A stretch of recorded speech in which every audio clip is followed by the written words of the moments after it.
Demasiado dinero. Al inicio de este libro mencioné que hay dos tipos de problemas económicos. El primero es no tener suficiente dinero y el segundo es tener demasiado. Cuando abandoné la Marina en 1974, tuve que decidir qué tipo de problema quería.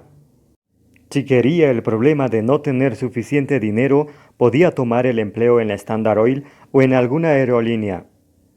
Por otra parte, si aceptaba el problema de tener demasiado dinero, tendría que tomar el empleo en Xerox, aunque el salario fuera menor. Como habrás notado, me decidí por tener demasiado dinero. Yo no solo deseaba dinero, sino educación. Escogí Xerox porque ya había comprobado que podía ser oficial de un barco y que podía ser piloto. Lo que no sabía era si era capaz de convertirme en empresario. Fracasar era una posibilidad, pero enfrentar el riesgo resultaba más interesante. Si hubiera permitido que el temor al fracaso o a ser pobre ganara, jamás habría despegado. Mucha gente no incrementa su IQ financiero número 1 porque se apega a lo que ya conoce. En vez de aceptar un nuevo desafío y aprender, trata de tomar las cosas con calma. Pero cuidado, esto no significa que debas hacer cosas estúpidas y arriesgadas. Hay muchos desafíos que podríamos enfrentar, pero preferimos no hacerlo. Por ejemplo, pude haber escalado el monte Everest o inscribirme en un programa de la NASA para astronautas. O podría haber entrado a la política y postularme como candidato para un cargo público. Lo que quiero decir es que escogí con cuidado mi siguiente desafío. Fui cauteloso y me pregunté a mí mismo, ¿cómo será mi vida si acepto este desafío y tengo éxito? Esa es la misma pregunta que te pido que formules para ti. Helen Keller, la mujer en quien está inspirado el personaje principal de la película, la maestra milagrosa, alguna vez dijo, «La vida es una aventura arriesgada o no es nada». Estoy totalmente de acuerdo. Opino que una forma de incrementar tu inteligencia financiera número 1 es considerar la vida como una oportunidad de riesgo y aprendizaje. Para demasiada gente en la vida se debe jugar con calma, hacer lo correcto y preferir la seguridad que representa un empleo de por vida. Por otra parte, tu existencia no tiene que ser arriesgada o peligrosa. La vida es para aprender y el aprendizaje es en sí una aventura. Aunque ambas profesiones me fascinaban, por lo que expliqué anteriormente, no volví a pilotar barcos ni helicópteros.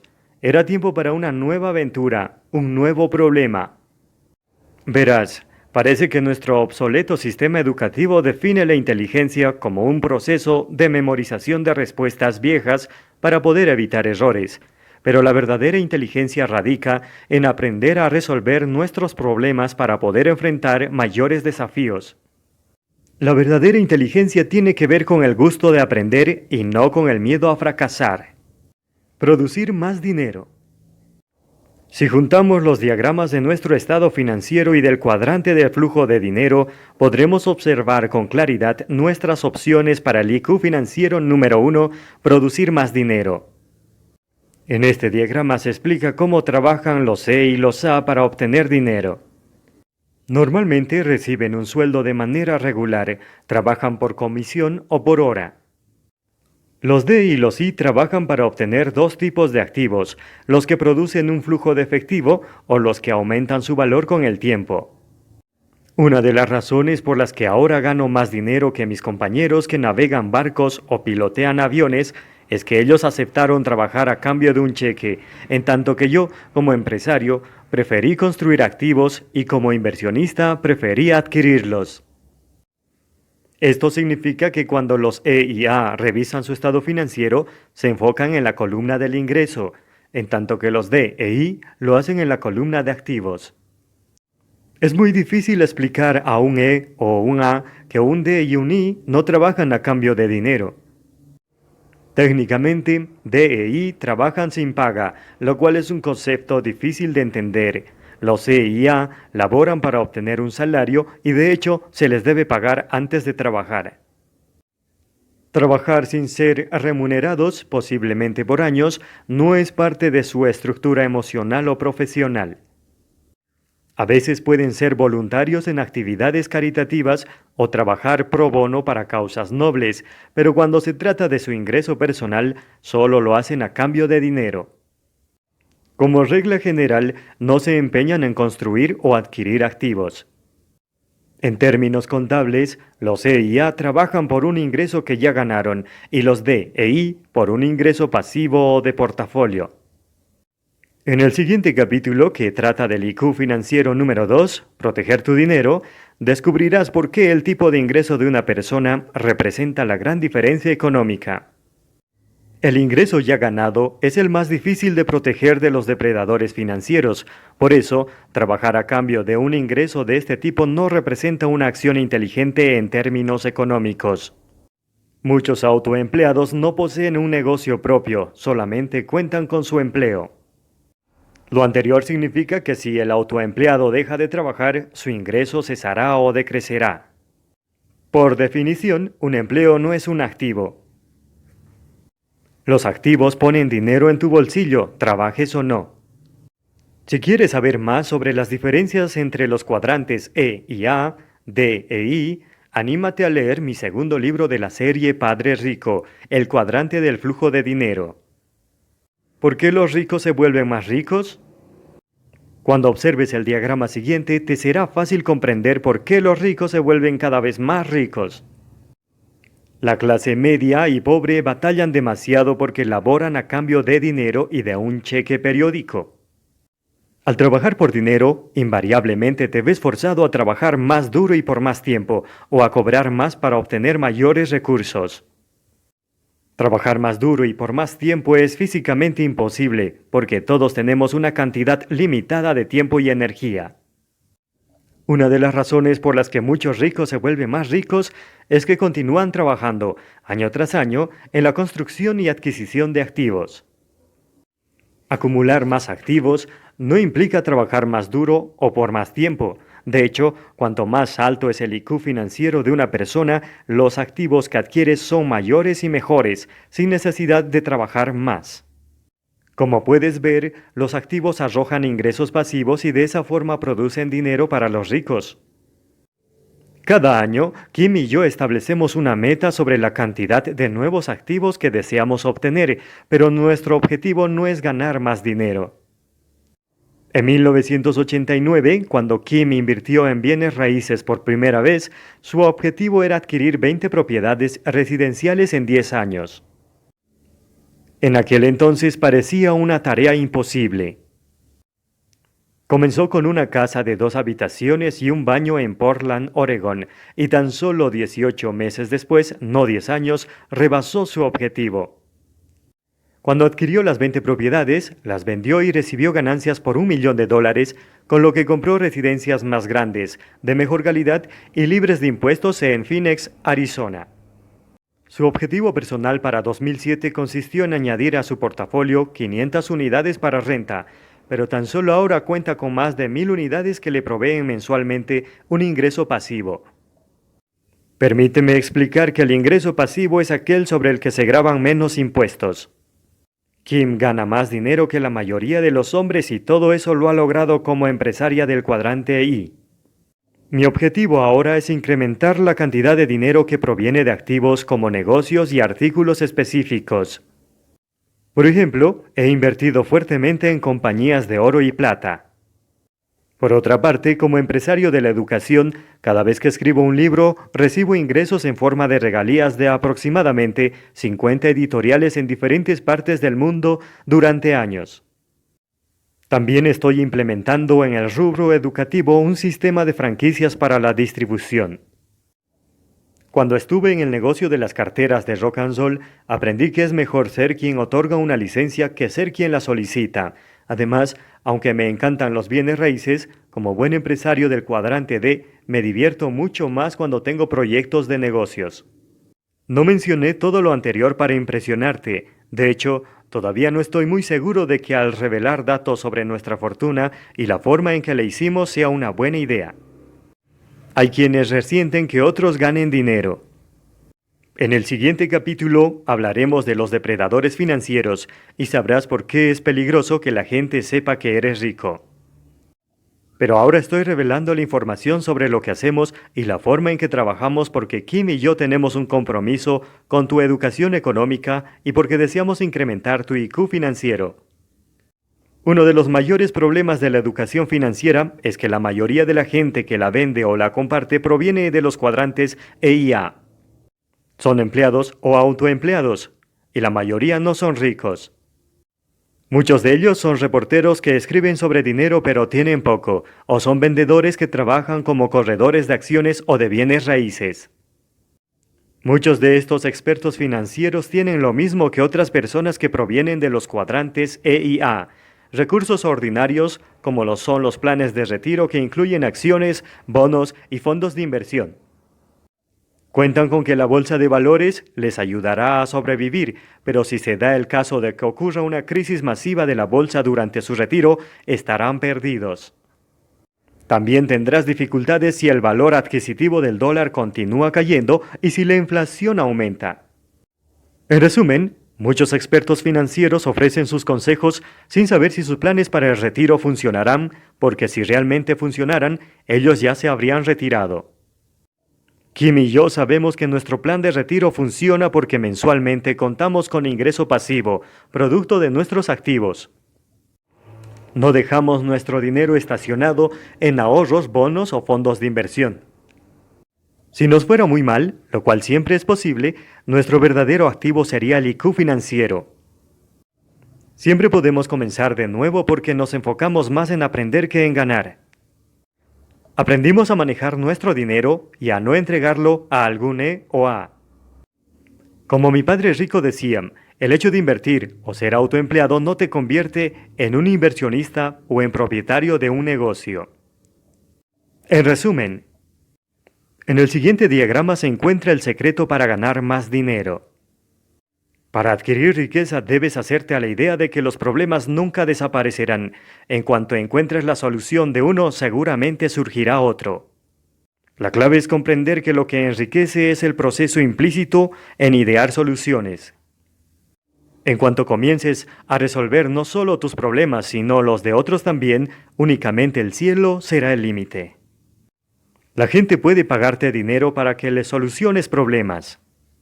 Por ejemplo, yo le pago a mi doctor para que me mantenga sano, le pago a mi ama de llaves para que limpie mi casa, compro víveres en el supermercado local porque si no como, mi problema sería morirme de hambre. También le pago a la persona del restaurante cercano por ofrecer comida de calidad y una excelente experiencia culinaria. Pago impuestos a los servidores públicos para que me provean de un gobierno bien dirigido. En la iglesia, dejo dinero en la charola de limosna para apoyar a mi guía y mi educación espiritual. Kim gana mucho dinero porque es capaz de resolver un gran problema. Ella consigue viviendas de calidad a bajos precios. Cuanto más trabaja para resolver el problema, más dinero gana. Yo trabajo duramente para subsanar la carencia de educación financiera. En términos simples, existen billones de formas de ganar dinero porque hay billones o una cantidad infinita de problemas por resolver. La pregunta es, ¿qué tipo de problemas quieres resolver? Cuantas más dificultades resuelvas, más rico serás. Por otra parte, a muchas personas les pagan a cambio de hacer nada, no resuelven ningún problema o en caso de hacerlo, exigen que se les pague más de lo que vale resolverlo. Soy un capitalista, no un empleado, por eso no quise unirme a una compañía naviera. De hecho, resulta tan costoso operar un barco mercante porque cada vez hay menos embarcaciones en Estados Unidos. Además, la mayoría de los barcos de carga y de pasajeros en los puertos estadounidenses no están repletos de ciudadanos que provienen de Estados Unidos. Muchos graduados de mi escuela, Kings Point, no pueden conseguir empleo debido a los altos costos de operación de un barco en este país. Ese es el problema de esperar a que te paguen más a cambio de hacer menos. Mi padre pobre pertenecía a un sindicato, de hecho, era el líder sindical de los maestros en Hawái. Consideraba que los maestros tenían más poder si formaban un grupo, y eso lo comprendo. Sin un sindicato, los maestros contarían con menos prestaciones y recibirían salarios más bajos. Sin un sindicato de maestros, la educación estaría más castigada de lo que se encuentra ahora. Mi padre rico era un capitalista, y los capitalistas apuestan a la fabricación de productos a un mejor precio. Si no puedes ofrecer un mejor producto a un mejor precio y a más gente, el mercado te castigará. Es decir, a un capitalista se le paga para resolver problemas, no para crearlos, a menos de que seas un capitalista que fabrica complicados rompecabezas. Mucha gente considera que los capitalistas son como cerdos, y a veces hay algo de razón en ello. Muchos capitalistas son cerdos ambiciosos. Sin embargo, hay algunos que hacen el bien y proveen al mundo de cuidados médicos, alimentos, transporte, energía y comunicaciones. Soy un capitalista que se esfuerza por mejorar nuestro mundo, y por lo tanto, mi problema es la gente que quiere ser remunerada por hacer nada o que le paguen más por hacer menos.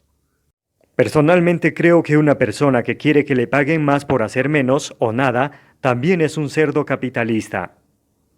Conforme el mundo cambie, quienes esperan que les paguen más por hacer menos, descubrirán que la vida es muy difícil. Por ejemplo, los sindicatos que exigen salarios más altos y mejores prestaciones a cambio de menos trabajo son la causa de que muchos empleos se vayan al extranjero. Actualmente, en Estados Unidos, se le pagan $75 la hora, incluyendo prestaciones a un trabajador sindicalizado de la industria automovilística. En China, al mismo trabajador se le pagan 75 centavos la hora. Recientemente, Chrysler firmó un tratado con Chery Motors de China para fabricar autos en ese país. El precio es de menos de $2.500 por auto, cantidad similar a la de un seguro médico obligatorio para cualquier automovilista en Estados Unidos. Un verdadero capitalista es alguien que sencillamente reconoce un problema y crea un producto o servicio para atenderlo. Si la gente piensa que tu producto o servicio tiene un valor mayor, entonces puedes subir el precio, pero debe contar con un valor añadido. Por ejemplo, yo cobro más por mis libros y juegos porque, para algunas personas, tienen un valor educativo. Para mucha gente, mis libros y videos no valen lo que cuestan. Muchos no valoran mi marca ni mi educación financiera porque no resuelven su problema financiero. Mucha gente no cree que las reglas del dinero cambiaron en 1971 y 1974 y piensa que debe seguir ahorrando, trabajando duro, invirtiendo en fondos de inversión y exigiendo una paga mayor por menos trabajo. Deseo que, por su bien y el de sus familias, esas creencias y acciones le resuelvan sus problemas financieros. Pero por tu bien, espero que no creas eso. El hecho de que leas este libro me da la corazonada de que no piensas igual que ellos. Me hace pensar que en realidad deseas incrementar tu inteligencia financiera. Comienza a analizar los problemas que debes resolver, involúcrate en ellos, y el dinero llegará después. Cuando tengas el dinero necesitarás aplicar cada gramo de tu inteligencia financiera para protegerlo. De eso se trata el siguiente capítulo, IQ número 2, proteger tu dinero. Capítulo 4, IQ financiero número 2, proteger tu dinero. Es importante proteger tu dinero de los depredadores financieros. Como todos sabemos, el mundo está lleno de gente y organizaciones que esperan el momento justo para quedarse con tus ingresos. Muchas de esas personas y organizaciones son astutas y poderosas. Si son más inteligentes que tú o tienen más poder, se llevarán tu dinero. Por eso, el IQ financiero número 2 es esencial. ¿Cómo se mide el IQ número 2? El IQ número 1 se mide generalmente en ganancia neta de dólares. El IQ número 2 se mide en porcentajes. A continuación, se encuentran ejemplos de los distintos porcentajes. Con eso, comprenderás lo que quiero decir. En Estados Unidos, una persona que tiene un salario de $100,000 al año puede llegar a pagar hasta el 50% del mismo, en una combinación de impuestos que incluyen a los federales, estatales y el FICA. La ganancia neta de esa persona después de impuestos es de $50,000. Otra persona tiene ingresos por $100,000 de sus inversiones y paga solamente 15% de impuestos. la ganancia neta de esa persona es de $85,000 después de impuestos. Una tercera persona obtiene un ingreso de $100,000 y paga el 0% de impuestos. Su ganancia neta es de $100,000. En los ejemplos anteriores, la persona que paga el porcentaje menor de impuestos es la que tiene el mayor IQ número 2, proteger tu dinero, porque los depredadores financieros le quitan menos.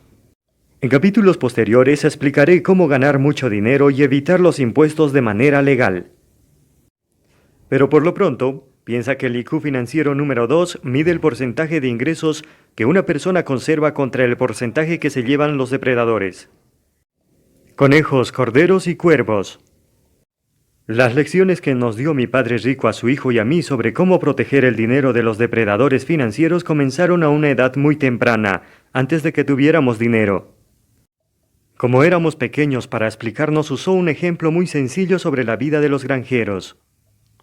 Nos dijo, el granjero necesita proteger sus cosechas de los conejos, los corderos y los cuervos, porque estos animales las dañan y roban. La idea de que los conejos fueran ladrones me impresionó mucho cuando era chico.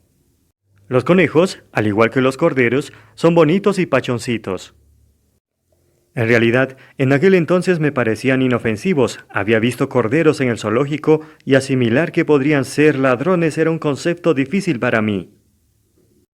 Contrariamente con los cuervos parecía lógico porque había escuchado que algunas personas los consideraban depredadores del jardín. Había un jardín en la casa y los cuervos se comían muchos de los vegetales. Respaldándonos. Mi padre rico no trató de asustarnos, solo quería que su hijo y yo conociéramos el mundo real. Utilizó como ejemplos a esos animalitos lindos como son los conejos y corderos para hacernos ver que algunos de los mayores ladrones de fortunas personales no son solo los bandidos criminales y forajidos. Quería que recordáramos que algunos de los más temibles depredadores financieros son la gente y las organizaciones que amamos y respetamos. Aquellas personas en quienes confiamos y creemos que están de nuestra parte, aquellos que nos respaldan. Mi padre rico decía, mucha gente nos apoya porque de esa forma es más fácil para ellos introducirse en nuestros bolsillos. La gente tiene problemas financieros porque hay demasiadas manos en sus bolsillos. Para continuar con el tema de los depredadores con la letra C, como los conejitos, los corderos y los cuervos, la lista de mi padre rico de los depredadores financieros en el mundo real incluía contribuciones de impuestos, consejeros bancarios, corredores, compañías de bienes o servicios, cónyuges o cazafortunas, cuñados y consejeros legales. La primera C, contribuciones de impuestos. Como sabemos, los impuestos representan nuestro mayor gasto. El trabajo de las oficinas de administración tributaria o impuestos es tomar nuestro dinero y entregárselo a algún burócrata del gobierno para que lo gaste. Desgraciadamente, el problema con la mayoría de los políticos y burócratas es que son muy buenos desperdiciando dinero. La mayoría de los servidores públicos no sabe cómo ganar dinero y por eso eligen ser burócratas. Si supieran producir dinero, probablemente serían hombres de negocios. Debido a que no saben cómo hacerlo, les encanta desperdiciarlo. De hecho, pasan mucho tiempo inventando formas creativas para despojarnos de nuestros recursos a través de los impuestos. Por ejemplo, los burócratas estadounidenses elaboraron un ingenioso programa de impuestos conocido como AMT, por las siglas en inglés, Impuesto Mínimo Alternativo. El AMT se introdujo en 1971 y es un impuesto adicional que aplica a trabajadores que obtienen altos ingresos, aproximadamente de $60,000 o más al año. Esta es una forma muy inteligente de cobrar a una persona 2 veces un impuesto sobre el mismo ingreso. En 1970, esos $60,000 eran mucho dinero, pero en la actualidad la misma cantidad representa un ingreso muy bajo. Muchos de los ricos no pagan ese impuesto, solo lo pagan los trabajadores con ingresos altos.